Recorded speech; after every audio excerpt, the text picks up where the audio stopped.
जय श्री कृष्ण मित्रों, मारा किचन में आप सबनु हार्दिक स्वागत है। आज આપણે બનાવીશું લીલા ચણાનું એકદમ સુપર ટેસ્ટી લીલી ગ્રેવી વાળું શાક। આ શાક ખાવામાં ખૂબ જ ટેસ્ટી લાગે છે અને આમાં આપણે કોઈ પણ જાતના હળદર કે લાલ મરચું પાવડરનો ઉપયોગ નહીં કરીએ તો પણ આ શાક એટલું ટેસ્ટી બનશે જેટલું આપણે હળદર અને મરચું નાખીને બનાવીએ છીએ। આ શાક ઘરના બધા લોકોને ખૂબ જ પસંદ આવશે, તો તમે આ રેસીપી ઘરે એકવાર જરૂરથી ટ્રાય કરજો અને વિડીયો પસંદ આવે તો શેર કરવાનું ભૂલતા નહીં અને વિડીયોને લાઈક આપજો જેથી કરીને તમારા માટે નવા નવા વિડીયો લાવવાનું અમારું પ્રોત્સાહન બન્યું રહે। તો ચાલો આજની રેસીપી જોઈ લઈએ। રેસીપી જોતા પહેલા ચેનલને સબસ્ક્રાઇબ કરવાનું ભૂલતા નહીં। સૌથી પહેલા આપણે એક પેનમાં આપણે 2 કપ જેટલું પાણી એડ કરીશું। તો એમાં આપણે ચણાને બાફવાના છે। તો અહીંયા આપણે ખુલ્લા પેનમાં જ આપણે બાફીશું જેથી કરીને ચણાનો કલર એકદમ જળવાઈ રહે। તો પાણી આપણું ગરમ થઈ ગયું છે। તો અહીંયા મેં 300 ગ્રામ લીલા ચણા લઈ લીધા છે।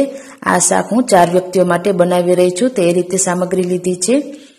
તો લીલા ચણાને આ રીતે ખુલ્લા પેનમાં બાફવાના છે। તો એમાં સ્વાદ અનુસાર મીઠું એડ કરીશું અને ત્યારબાદ એમાં 1 ચમચી જેટલી ખાંડ એડ કરીશું, જેનાથી આપણા લીલા ચણા એકદમ એવો ને એવો કલર જળવાઈ રહેશે। તો આ રીતે ખાંડ જરૂરથી એડ કરવી।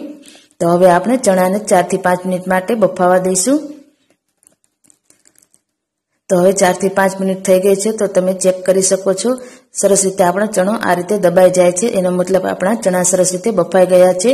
તો હવે એને આપણે સાઈડમાં રાખી દઈશું। લીલી ગ્રેવી બનાવવા માટે આપણે મિક્સર જારમાં 50 ગ્રામ જેટલા લીલા ધાણા લઈ લઈશું। ત્યારબાદ 50 ગ્રામ લીલું લસણ ઉમેરીશું। અહીંયા આપણે લાલ મરચું પાવડરનો બિલકુલ ઉપયોગ નથી કરવાનો, એટલા માટે આપણે આ બધા મસાલા આગળ પડતા એડ કરવાના છે। તો અહીંયા મેં 50 ગ્રામ લીલું લસણ લઈ લીધું છે, એનો સફેદ ભાગ અને પાંદડાનો ભાગ બંને લઈ લેવાના છે।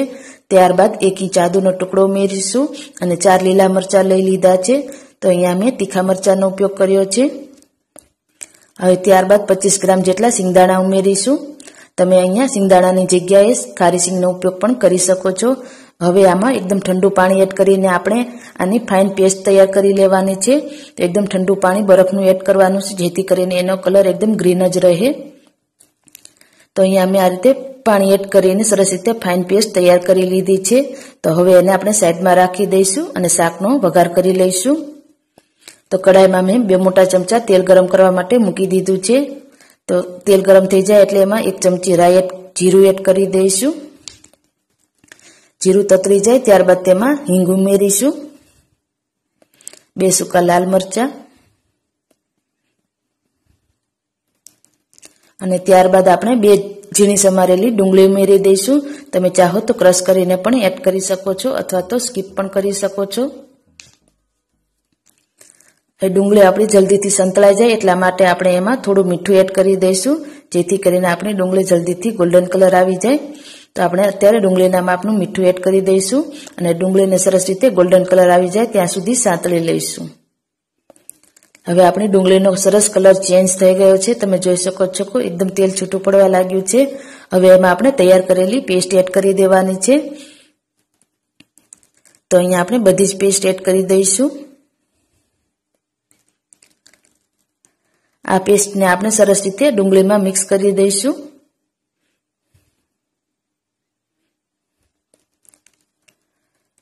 હવે આ પેસ્ટ સરસ રીતે ડુંગળીમાં મિક્સ થઈ ગઈ છે।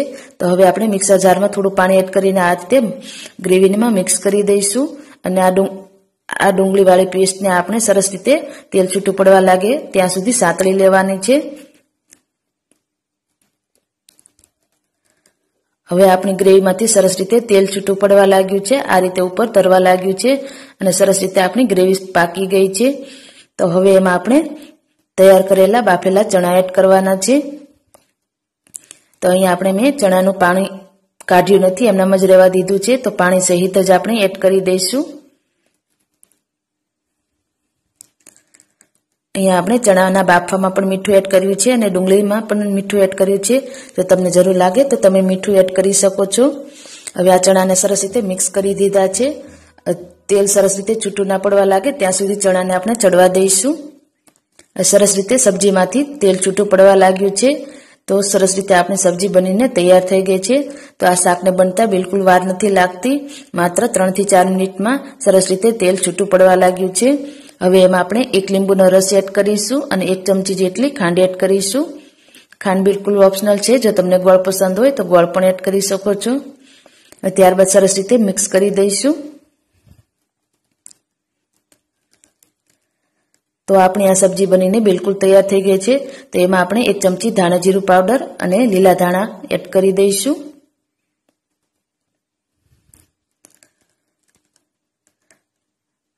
હવે આપણી આ લીલી ગ્રેવી વાળી સબ્જી બનીને તૈયાર થઈ ગઈ છે. તો એને આપણે સર્વિંગ પ્લેટમાં લઈ લઈશું અને એકદમ ટેસ્ટી આ ચટાકેદાર લીલા ચણાની લીલી ગ્રેવી વાળું શાક ખાવામાં ખૂબ જ ટેસ્ટી લાગે છે. અને તમે જોઈ શકો છો કે એકદમ ગ્રીન કલર આવ્યો છે. તો તમે આ રેસીપી ઘરે એકવાર જરૂરથી ટ્રાય કરજો. ઘરના બધા લોકોને ખૂબ જ પસંદ આવશે. જો તમને આ વિડીયો પસંદ આવ્યો હોય તો તમારા ફ્રેન્ડ્સ અને ફેમિલીમાં શેર કરવાનું ભૂલતા નહીં અને વિડીયોને લાઇક આપજો અને ચેનલને સબસ્ક્રાઇબ કરજો અને કમેન્ટ કરીને જરૂરથી જણાવજો કે તમને લાગી. ધન્યવાદ.